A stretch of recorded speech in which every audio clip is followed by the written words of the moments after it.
Okay, I'll start introducing Michael. So yeah, hi everyone. Thank you very much for joining for today's seminar. So today I'm really happy to introduce Professor Michael Meyer from the University of Michigan. So unfortunately, Michael had to cancel his trip to Montreal this week due to the weather conditions in Michigan at the moment. But we're still very happy to have Michael with us online for a seminar today. And hopefully we can arrange for a visit in person soon. So Michael did his PhD in astronomy at the University of Massachusetts. He was then a postdoc in Germany at the Max Planck Institute for Astronomy. After that, he had a Hubble Fellowship at the University of Arizona, where he was then a professor in the Department of Astronomy. And after this, from 2009 to 2016, Michael was the chair of the Star and Planet Formation group at the ETH in Zurich. And since 2016, he's now a professor at the University of Michigan. Michael is an expert in a pretty wide range of fields within astronomy, so going from galactic and infrared astronomy to exoplanets and the formation and evolution of planetary systems, as well as a lot of instrumentation projects for both ground and space-based observatories, including, for example, the NIRCam and NIRISS instruments on the JWST, and some high contrast imaging instruments like the VLT ERIS instrument or the METIS on the ESO ELTs.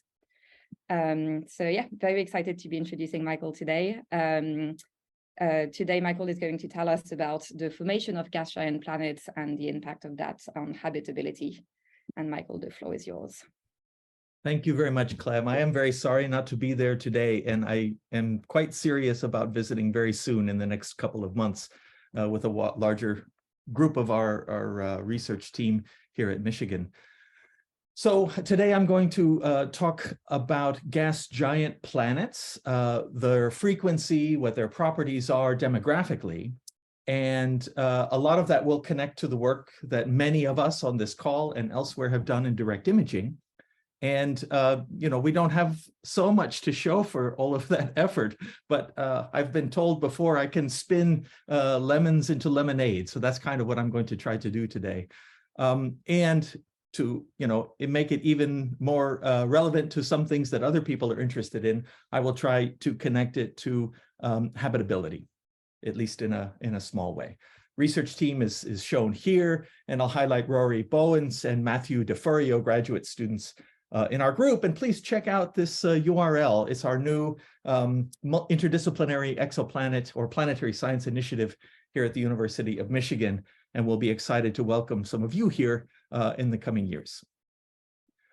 Okay, for the broadest of audiences, we are, as a community, interested in detecting and characterizing planetary systems around nearby stars. It's important to remember there are scientific reasons for that. It's not just a thing that we do because it's interesting, although it is. For me, everything wraps around trying to test formation theory, really hypothesis-driven experiments, if you will, to test various aspects of formation theory. And the outcomes of planet formation are the demographics and the nature of the planets we see. So that's kind of where I come at this, trying to pretend I'm still an experimental physicist at some level, but that's what I'm going to focus on. Of course, just comparing and contrasting and understanding diverse atmospheres is in itself an important scientific investigation. And ultimately, although I don't think we're quite there yet, I think this will help us understand the prospects for life in the universe. So, you know, your relatives or the people you meet on the street, you can explain this could be interesting to them as well, because everyone would like to know, are we alone? This is a snapshot from a couple of years ago now of an exoplanet landscape. These little dots are shown on the ordinate or y-axis is the planet mass or minimum mass, if we don't know the inclination. And on the x-axis or abscissa is the orbital period in days. Different techniques of discovery are shown here, radial velocity and transit dominating the plot. The minority of little direct imaging red dots are in the upper right-hand corner of the left-hand panel. And there's some microlensing planets and transit timing and other timing techniques, etc. And our solar system is also shown in the big dots for scale. So We don't have that many directly imaged planets. I have my own definition of which of these red dots I would call planets versus very, very low mass brown dwarf companions. We'll come to that in a few minutes. But a question I think that arises to everyone is when you look at this demographic picture, and keep in mind that the lower right-hand corner, everything as you move to the lower right-hand corner on the left panel is limited sensitivity. So most of the detection techniques have a bias to detecting things with shorter periods or higher masses. Direct imaging is higher masses and larger periods, but the lower right corner is yet unstudied. We want to know whether our planetary system is common or rare in the Milky Way galaxy. And that question is ill-posed. When we say like our solar system, it depends on which aspects of our solar system you mean like. The more properties of our solar system I list out and require that another system is exactly the same, then it makes it less and less likely that our system is representative. Of course, any probability assessment you have to integrate over some range of the variable, even to make some quantitative frequency f. In this talk, I want to keep in mind whether or not the presence of Jupiter planets near the ice line or beyond the ice line is correlated with the presence of rocky, hospitable planets in the liquid water zone. So that will be the central theme when we come to the end of the talk.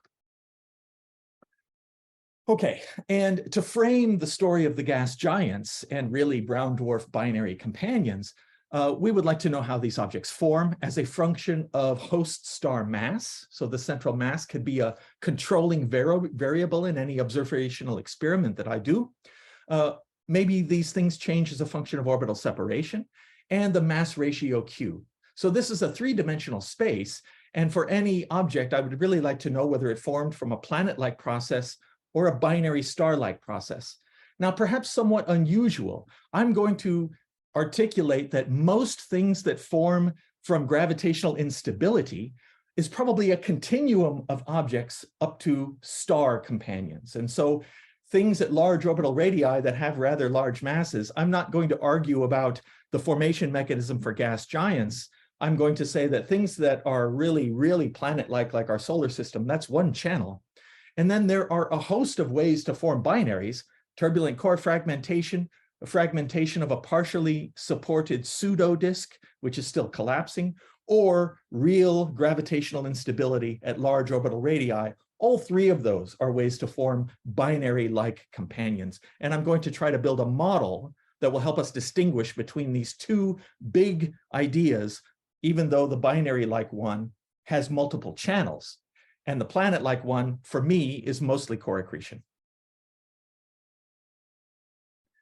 And the motivation for this is that whenever we have done, going all the way back to the Gemini deep planet search that this group and others did years and years ago, we see brown dwarf companions as well as planets beyond 10 AU in the surveys that we do. So here are some examples of combined sensitivity plots from different works. The left-hand one is the sphere shine survey, where we've coded the detections also by the host star mass. In purple is B and A stars, FGK stars in orange, and M dwarfs in red. And so we see these objects, but they could be brown dwarf companions or planets. And we would like to understand the demographics of these direct imaging results. Well, in order to do this, I'm going to build a model that assumes properties of binary-like companions extrapolated from what we know about stars. So if you study the binary star literature for the Milky Way, we have a pretty good understanding of the orbital distribution of stellar companions as a function of host star mass. They are generally well described by a log normal orbital distribution, and the peak of that distribution depends on host star mass, as is shown on the plot on the left-hand side.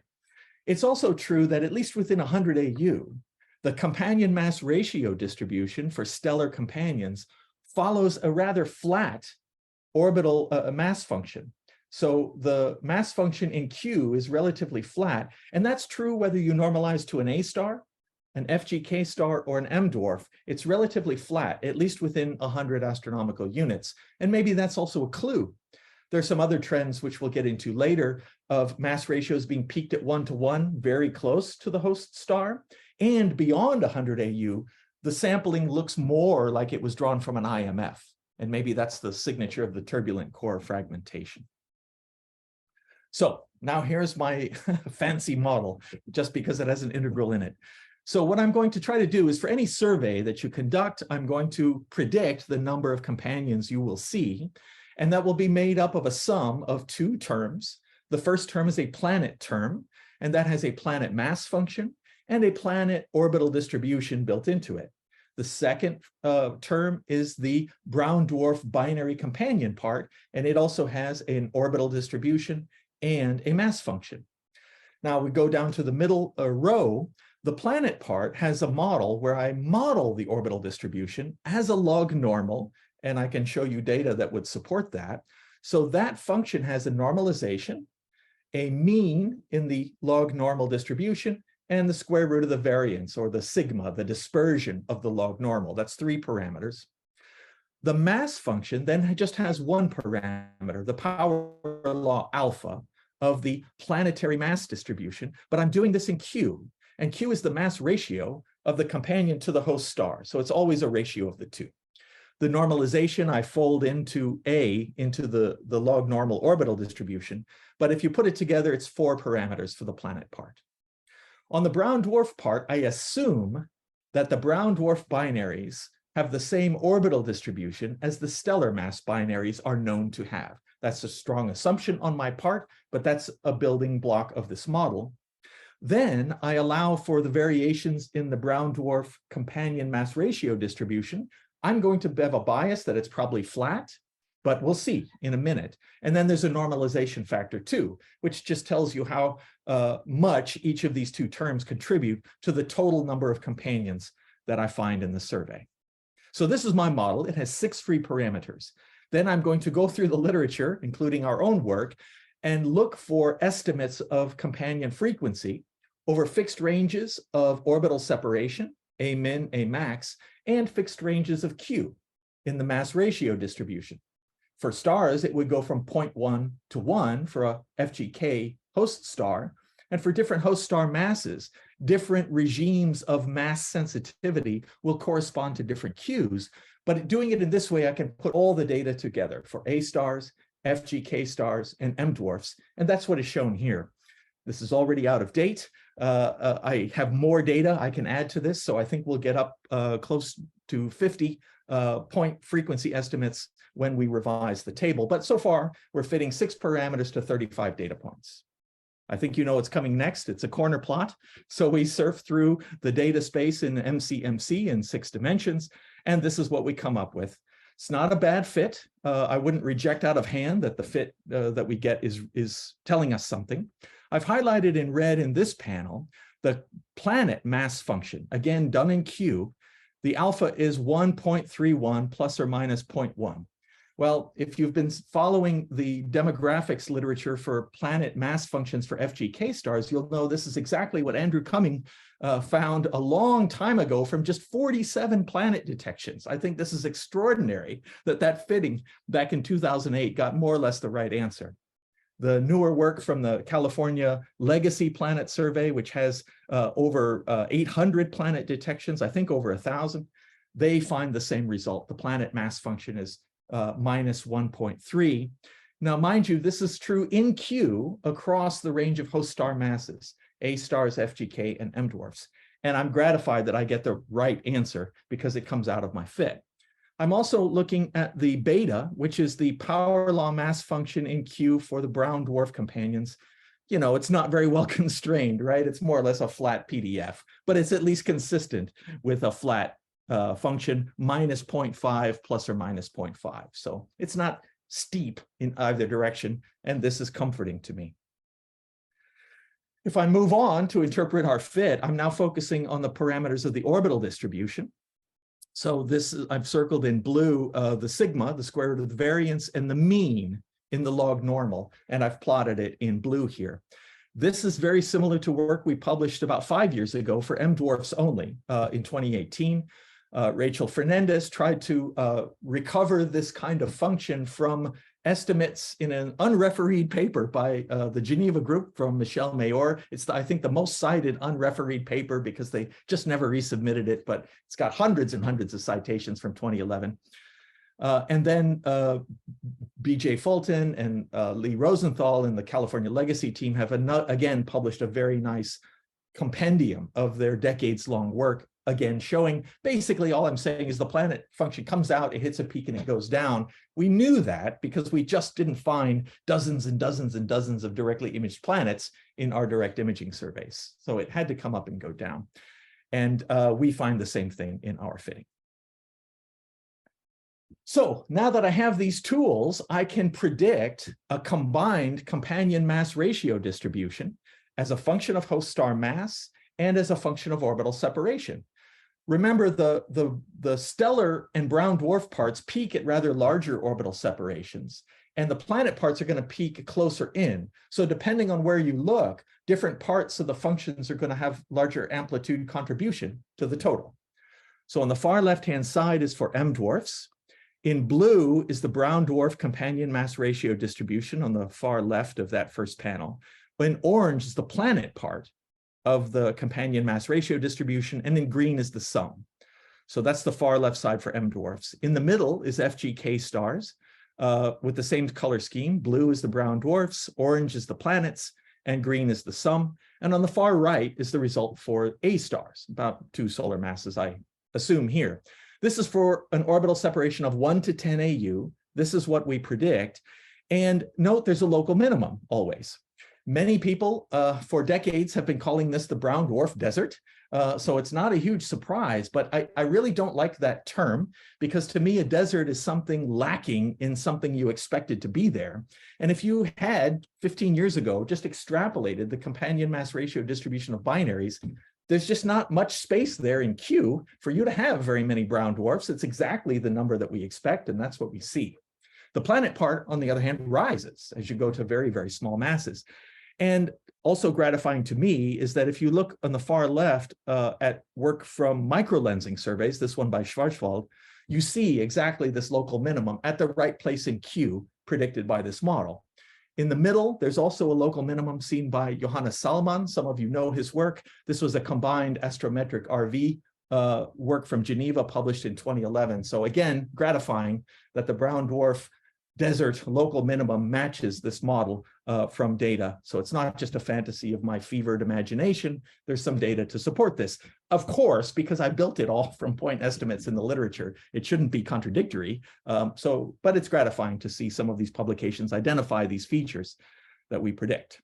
Now let's go to the direct imaging space. So this is more 10 to 100 AU. We're marching out in orbital separation. The color scheme is the same. The brown dwarfs in blue, the planets in orange, and the green is the sum of the two. Again, I've kept the stellar masses in the same place. On the left are the M dwarfs, FGK in the middle, and the A stars on the right-hand side.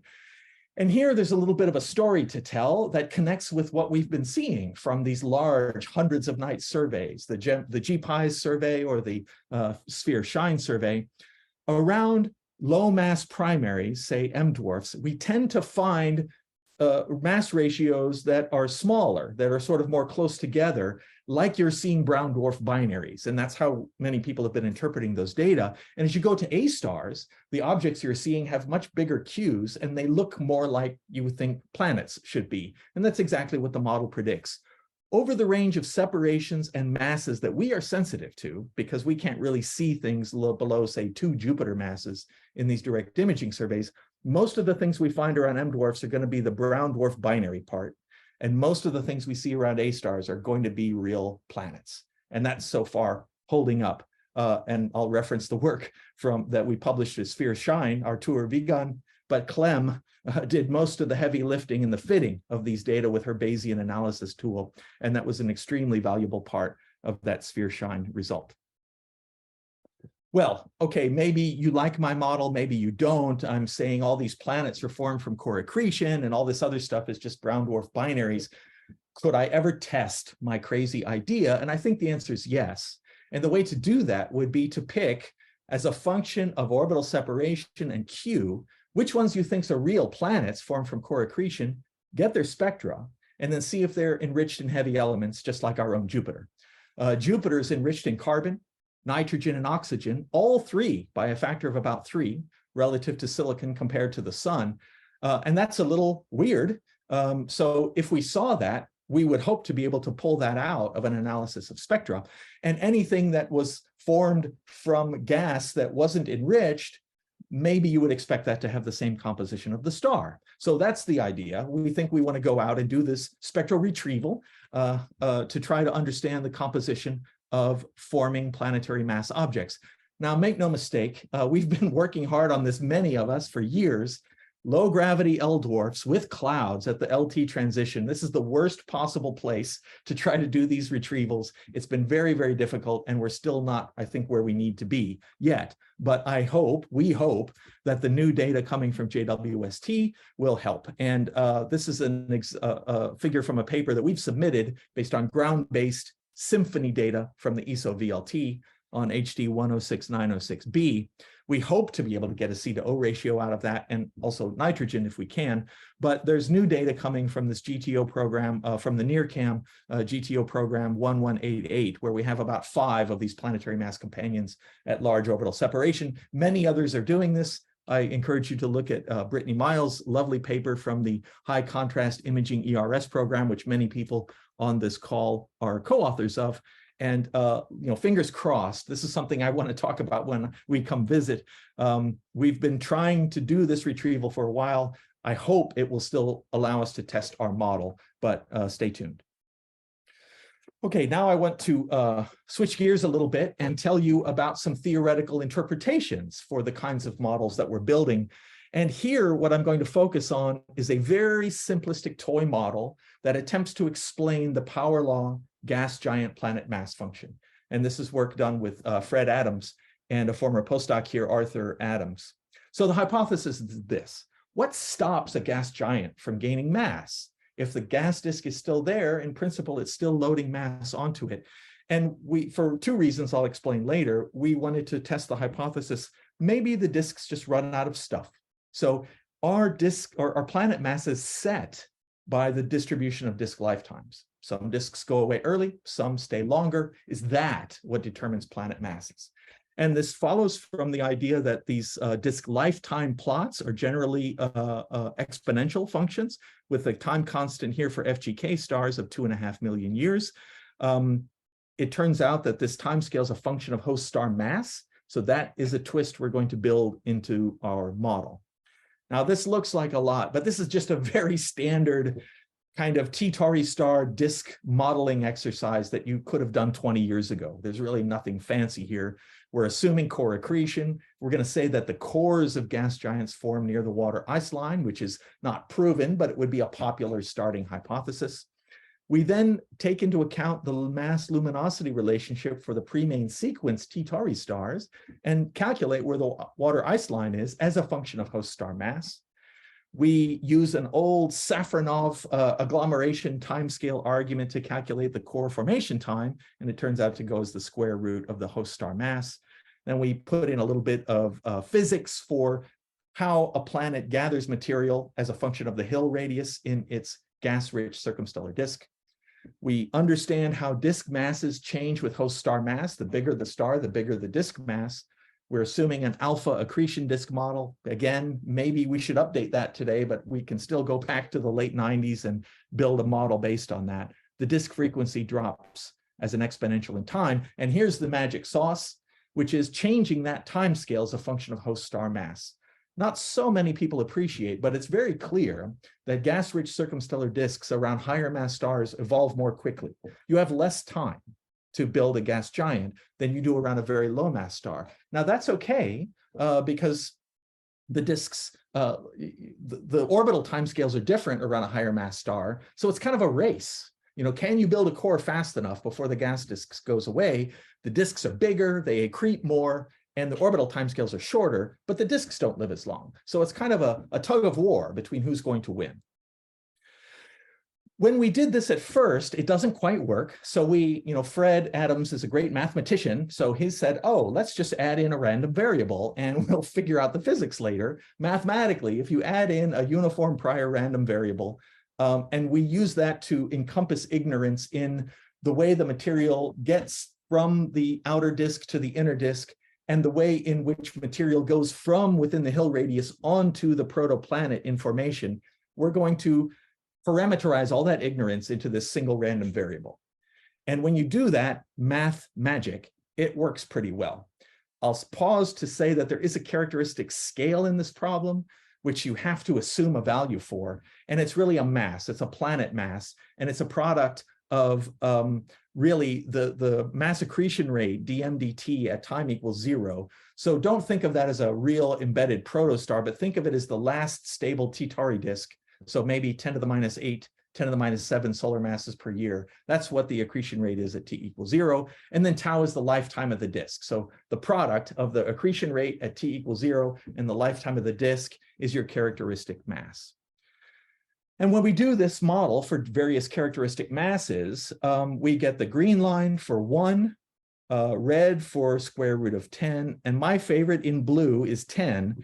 And it's not just because it matches what we're after, which is this power law of m to the minus 1.3. That's good, and that's a reason to prefer that model, but it also gives you the right accretion rate onto T-Tauri star disks at t equals 0. So it's the right order of magnitude for the accretion, and the other ones are a bit strange in that context. So I like the blue model. That's the one we would propose is the correct one, and it matches what we were after more or less. Well, there's a funny thing going on here, as I said. Low mass stars accrete material at a lower rate than higher mass stars, and that is also imprinted on the planets they build. And the average disk lifetime is another constraint, which is shorter for higher mass stars. So we built to investigate, to think a little bit more about it, this mass supply function, f of m, and it's the product of these two things. If you think about it, for the high mass end, you've got a place in time where there's a cutoff. Because the ice line is farther out, it takes a certain amount of time to get to your 10 Earth mass core at the ice line for higher mass stars. And eventually, there will be a high mass star that is so luminous, its ice line is so far out, it will take more than the lifetime of the disk to build a relevant core. So you choke off gas giant planet formation. And this was in fact envisioned in the model years ago when we were still in Zurich, because there was an emerging result from radial velocity studies of retired A stars that Sabine Reffert and her group hadn't found a single gas giant planet around an initial mass of a star bigger than 3 solar masses. So we were thinking maybe we can explain this choke off as this race to form a core before the gas disk goes away. It also turns out that low mass stars, they have plenty of time, but their accretion rates are just so low that I'm running out of power for some. There we go. That should fix it. You just don't build very big gas giant planets around M dwarfs, and this has been known for a while too. So I like this model. I think it has some advantage features. We're wanting to push it to its limits and really break it. I know it's wrong in detail. I absolutely know that. And one thing I didn't tell you earlier is that I assume the planet mass function and the orbital distributions are completely separable. There's no dependence of the planet mass function on orbital separation. Of course, that can't be true at a certain level of detail, but so far I cannot reject that hypothesis. And that's what we want to do. We want to push this model till we break it. And the next place we're going to try to break that is by going to the extremes of what the hosts are. On the left-hand side is a picture of a discovery of a 10 Jupiter mass companion around a very early B star. So this is a system that has a central mass of about 10 solar masses. Who knew, that there were 10 Jupiter mass companions? This is the BEAST survey that Marcus Janssen put into the ESO VLT some years ago, got a beautiful large program. And in the first 8 objects, there were 2 big detections. So already this is causing heartburn for the model, which is great. I want that. We're still in the process of trying to understand what these objects are.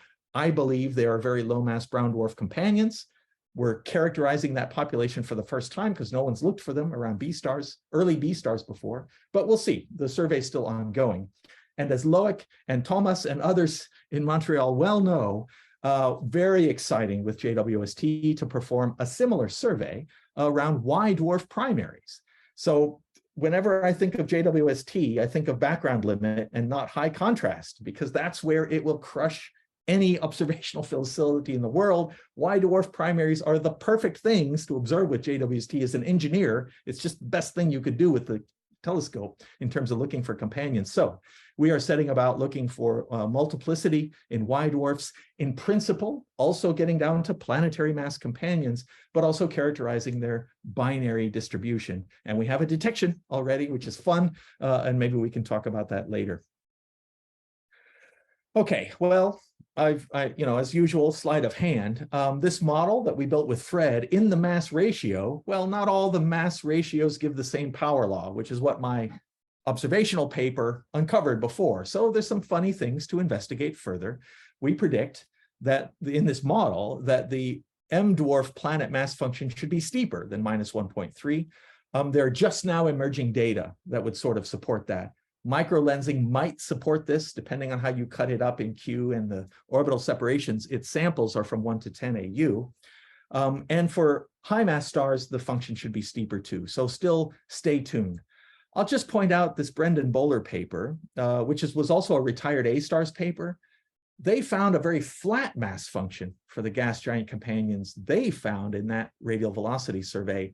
I'm still not sure what to do with that, and it needs to be discussed more and looked into more. This Volthoff paper is an update of Sabine Reffert's work. It was a student of hers in Heidelberg. And so this is a fun place to be because new results are coming almost every day. Okay, so now let me pivot to the place where gas giants may or may not impact habitability. This is something I've been worrying about for many years, that when you run population synthesis models like Doug Lin and Shiguro Aida have done for many, many years, or the vast effort at the University of Bern, started by Willy Benz and now led by Jan Alibert and Christoph Mortesini, when you run typical assumptions for their planet formation models, you form a lot of water worlds. And this isn't advertised quite so much, although many of their papers state this, in particular the Alibert and Benz paper. And with Tim Lichtenberg, a former student at Zurich, we tried to explore how we could use aluminum-26 of all things to try to dry out the planets before they formed. Desperate attempt. It helps, but it doesn't solve the problem. These Bern models and the Pebble accretion models of Bertram Bitsch and Anders Johansson also form a lot of water worlds. So this is an issue. In this cartoon, you're seeing two scenarios. One where you form a gas giant out beyond the ice line. It stops all of those volatiles from coming in. The volatiles that were in there will go onto the star mostly. And on the left-hand side, if you don't form a gas giant, well, you've got as much volatile action as you want. And remember, gas giants typically only form beyond the ice line anyway for about 10% of systems, maybe less, actually, maybe more like 5 or 10%. So it's not common, but it does happen. And so is this a key part of habitability? You must have a gas giant near the ice line. For those of you who are as old as me and older, this makes sense. You're probably not surprised by this, but remember what we were taught in graduate school is that the water from Earth had to be scattered in from beyond so that Jupiter didn't stop water onto the Earth. It was vital in getting water onto the Earth. And that's still true because of the deuterium to hydrogen ratio of the water on our planet. So that's a complicating epicycle of the story. But the bigger picture, I think, is stopping all the water from rushing in and forming these water worlds. Thus, we would like to know, is there a correlation between inner rocky planets and outer gas giants? And until last year, the literature was all over the place on this. There were papers by Martha Bryant, now a colleague of our Canadian friends in Toronto. Barbato et al. In 2018 got an opposite result of Bryant and Zhu and Wu. So things are confusing here. Fortunately, again, the California Legacy Survey comes to the rescue. And it really does seem there's a strong correlation between, basically, if you have an outer gas giant, you're for sure going to have an inner rocky planet. Now, that's a true statement, but I want to caution that the details of the boost factor you know, in these frequency statements I'm making depend very sensitively on the range of orbital separation we call for the gas giants and the range of masses. Typically, this work was assuming anything above 30 Earth masses is a gas giant, and they were looking at radii from 1 to as far out as you can go AU. And then the inner rocky planets were from 0.02 to 1 AU, and a range of masses below 30 Earth masses. So very coarse statistics. I would love to refine those ranges and see if there's like a break point in orbital radius and or mass that would give you an even bigger signal than the one they found in their radial velocity data. Radial velocities, remember, have been going on now for 30 years. And so we've really gotten beyond the ice line in many of the early targets in those RV surveys. So there does seem to be a correlation. Now the question I want to ask is, can JWST distinguish water worlds from dry worlds? And to me, as an infrared astronomer, this seemed like it would be an obvious, easy thing to do. But years ago, I was dispelled of that notion. You know, basically you saturate all water features with just the tiniest amount of water vapor. And so the water features don't change almost at all. I don't want to talk about life here, so please ignore the panel that's green, the line that's green that says wet and alive. I'm not interested in talking about biosignatures today. But if you look at wet versus dry, blue versus orange, there are other molecules that show some differences, and they're primarily CO and methane and a couple of other things that show differences between wet and dry. So where am I going with this? Well, JWST is only going to get these spectra from transiting systems, you know, and so that's great. So we'll know for very close-in ones, maybe, Bjorn can correct me after the talk, maybe we can tell wet from dry. Do they have gas giants or not? Well, Gaia will be able to detect planets, say, bigger than a third of a Jupiter mass, beyond 5 AU, which is exactly where I want to look for them. So how many transiting systems are there with radii between 2 and 5 Earth radii? With temperatures greater than 300 Kelvin within 20 parsecs. Turns out there are 8 right now in the exoplanet archive. 3 of them are already being done in cycle 1, and one of those 3 has a known radial velocity gas giant planet beyond the ice line. So, you know, I'm just saying, wouldn't it be cool if of these 8, those with gas giants were dry as a bone, and the ones without gas giants were just water worlds? That would be such a beautiful binary experiment. It's probably not feasible. It's too elegant to be feasible, right? It won't work for some reason. But this is what I would like to talk to Bjorn and other experts to see if this can be done. And I would be remiss without mentioning Caroline's paper, which is already leading us in the right direction here. You can identify water worlds. In this case, it was with a flat spectrum and increased knowledge from TTVs and from radial velocities about the masses and the densities of the object. So this is a vital part of the story, being able to tell that, yes, indeed, there are water worlds with radii below the radius valley, and a wonderful result published last December, which is heading in this direction. So thank you for doing that. Very grateful to be at least shown that we're not thinking about something that's pointless. Other people will be doing better work in this field soon. So with that, let me summarize, kind of try to hit a couple of different things here. In an empirical space, we have done orbital fits to gas giants around M dwarfs, FGK, and A stars. And we do see a log normal function fits very well. It goes up, it comes down, and the peak is between 3 and 6 AU. I was unable to discern a difference in that peak between M dwarfs and A stars, but that doesn't mean there isn't one there. There should be, and it should be about a factor of 2 difference, say 3 and 6 AU, but I don't have enough data to discern that yet, but I'll keep looking because I'm sure it's there. The brown dwarf desert, which we've talked about for decades, is exactly what you'd expect as a local minimum between, say, 10 and 40 Jupiter masses. Exactly where it is and depends on host star mass and orbital separation, but it's always there. And it's just what you'd expect from extrapolating binary star models. More brown dwarf companions are really how we should interpret the low mass star primaries, where we see things with direct imaging surveys. And the gas giants is really how we're interpreting the objects we see around the higher mass stars. And that's because we're looking from 10 to 100 AU, and we're looking at 1 to 10 Jupiter masses. And those ranges of Q are interpreted in slightly different ways. Well, we hope we can discern the difference between these planet-like formation and brown dwarf-like formation from spectral retrievals of spectra looking for volatile enhancements in volatile composition. At least getting some constraints will at least be a help. And then finally, this very toy model where disk lifetimes play a role, but they're not the whole story in limiting gas giant masses. It provides the power law mass function that we were looking for, and it takes advantage of the fact that disk lifetimes are different as a function of host star mass to explain the choke-off in gas giant planet formation around higher mass stars. So the planet mass function should be subtly different for different host star masses, and we'll have to see whether my empirical observations in the first part of the talk are right, or whether our theory paper is a better description of what nature is really doing. And then finally, I'm optimistic but ignorant about whether JWST transit spectra plus Gaia can help us explore this connection between architecture and composition, which is coming out of the theoretical population synthesis models, and we're now on the cusp of being able to observe it. So fingers crossed in the next years, we'll make some progress there. Thank you very much for your attention. Thank you very much, Michael, for this great talk. I'm sure there are plenty of questions. I certainly have some, but I'll give the floor to other people first. Or I can start while people think. Are there any questions? René, yeah.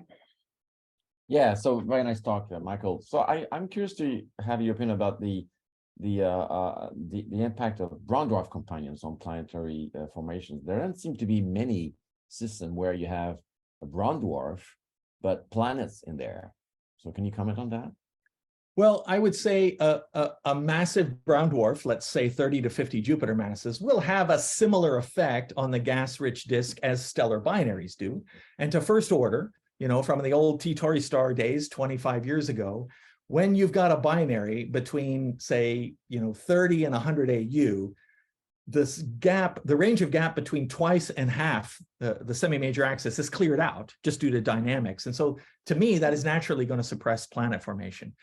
That might also be part of the story that is still cloudy about the suppression rate of close binaries on rocky planets seen in transit. That is still a story that's not yet finished telling. But definitely, the bigger objects are going to carve up the disk. You can always have circumbinary disks. And if the objects are more than 100 AU apart, they can have nice little 30 AU disks and nobody cares. So I think that story from the T Tauri star binary stuff we heard about with submillimeter surveys in the 90s, that's the same story here.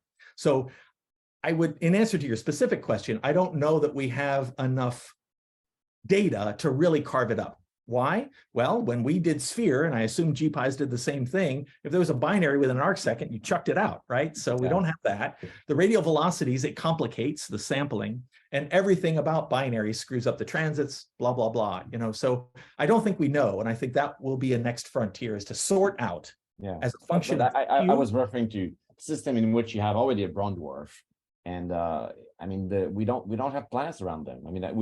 I have a graduate student who's just about to submit a paper on Gliese 2 to 9b, which, was supposedly had 2 planets in there, but when we reanalyze the radial velocity data, it turns out that these planets are very likely spurious stellar activity ghosts.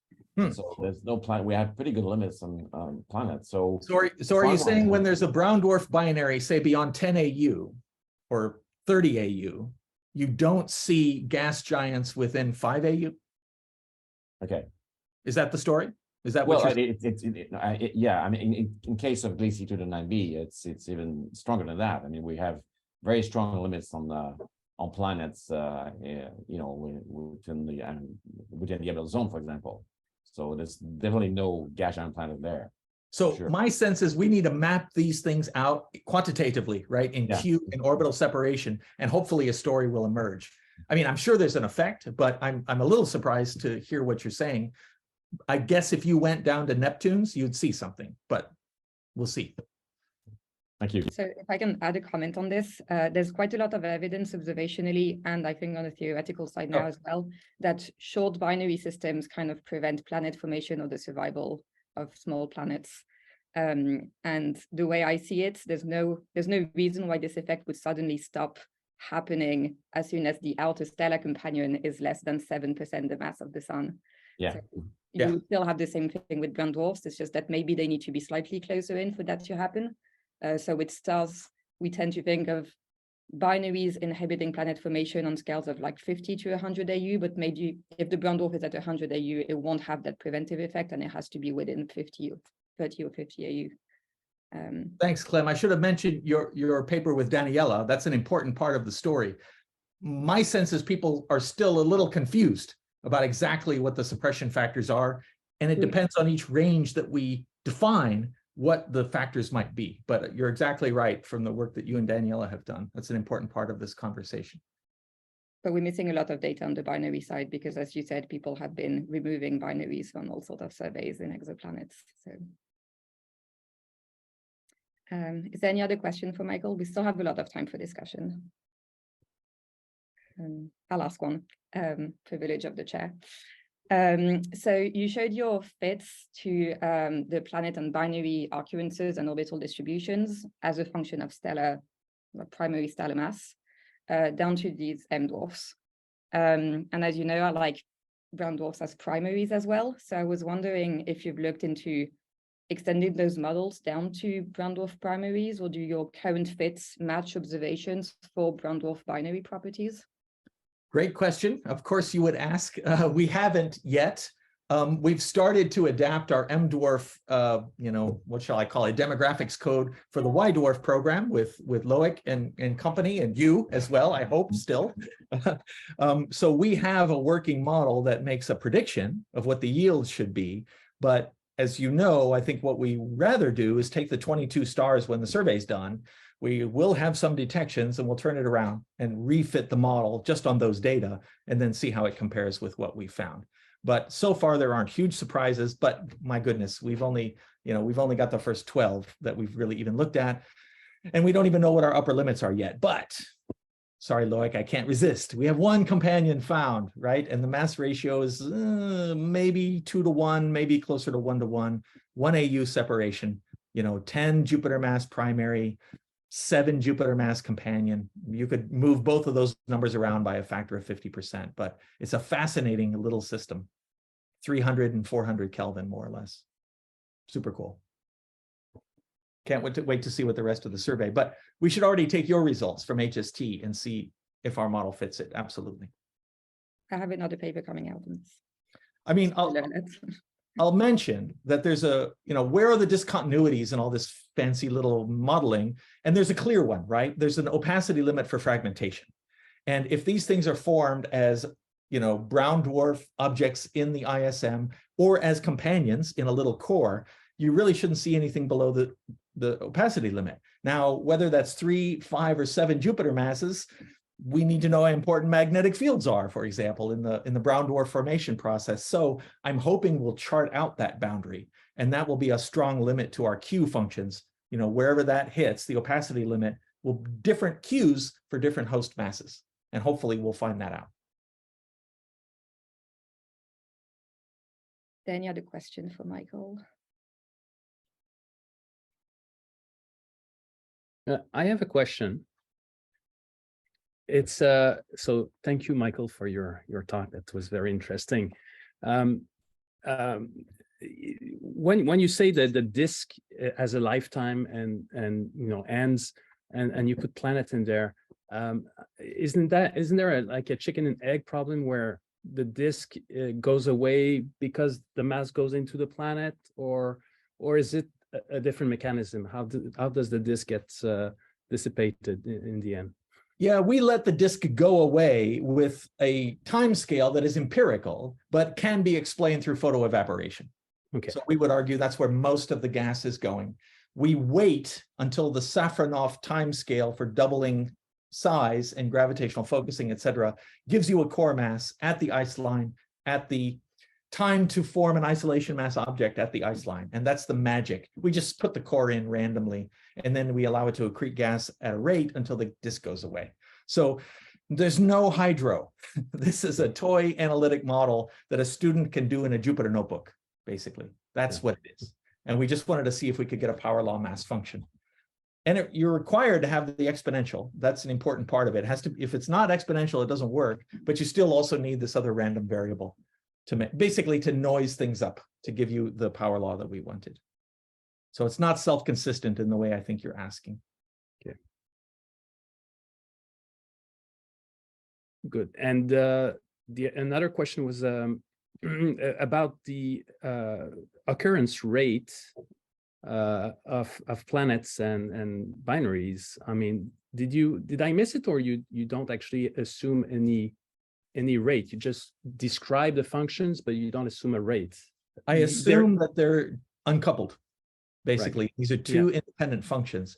Yeah. That's also a weakness. You know, again, it can't be.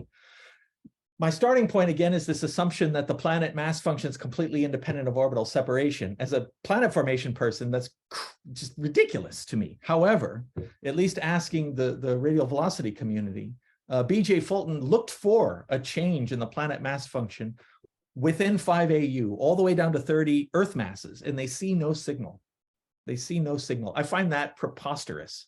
You know, there must be a dependence of the planet mass function on orbital separation for many good reasons of physics, but so far we don't have a signal.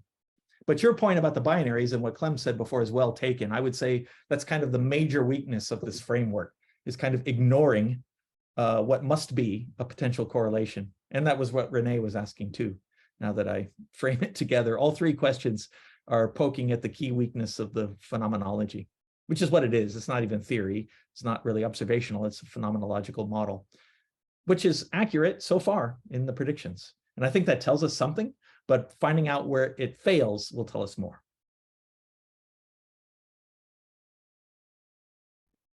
Any other questions? Yes, Romain. Thanks a lot, Michael, for a nice talk. I have a question on the radial velocity point of view. What should we do in terms of survey to have a better understanding on what you presented? Do we need a longer baseline? Do we need a bit more precise instrument doing this long-term survey, or just what kind of instrument precision? Everything, everything. But let me be less flippant. I keep waiting for Carmanis to give me the M dwarf gas giant planet mass function. You know, for the M dwarfs, I really would like to see that demographic papers come out as opposed to just a few detections here and there. So if you can do that with the radial velocity surveys you guys are running, that would be fantastic. We have the microlensing results, but there's a little bit of art to how you cut it up in Q and then rederive the slope over the range you want it to get the answer that you want. And of course, there are not that many microlensing detections that are built into that whole framework of their interpretation. So I would like that number. Of course, just keeping going. That's the most important thing, because we want to overlap the direct imaging with the radial velocity. That's sort of fundamental. I think the other thing, and I didn't talk about this, but as many of you know better than me, if you look at the demographics of small close-in planets as a function of host star mass, M dwarfs have more small rocky planets per star than A stars do, right? Or FGK stars. So far, and I keep asking the test people for the A stars, are those demographics holding up? So far, yes. So there's a dichotomy. You know, we always say that there are more gas giants around A stars, and then there are more Rockies around M dwarfs. What's going on there? And one idea you could put forward, again, a cartoon, is that if you don't form a gas giant, you have more solids to build Rockies out of. And I think Kees Molders looked into that as a kind of a mass budget argument as a function of stellar mass, and found that that's not enough. You still have to be more efficient at turning rocks into planets around M dwarfs.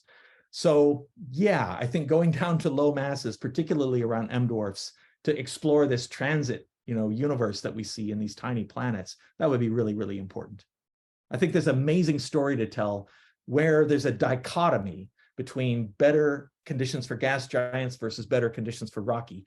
And if we can unlock that place in orbital radius or host star mass or Q or whatever it is, that will push planet formation theory forward an order of magnitude or more. So that's where I would focus, that transition. And it's really a break between gas giant-y stuff versus rocks. You know, there's a very natural physical, you know, my Q distributions only work for gas giants. If I'm talking about rocks, personally, I think you can't really do those in Q. It doesn't make sense anymore. It doesn't matter so much that the mass of the disk was. It's more about how the rocks are interacting with the gas. And I think that's a different process.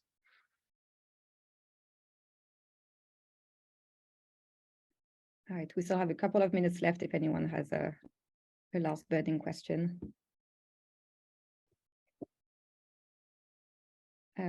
if not, I suggest that we thank Michael again for this really great talk. Thank you very much for being online with us today.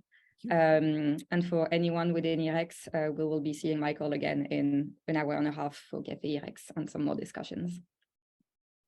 Thanks very much. See you later, everyone. Right. Thanks, Bye-bye. Michael. Bye-bye. Thank you. Thank you so much.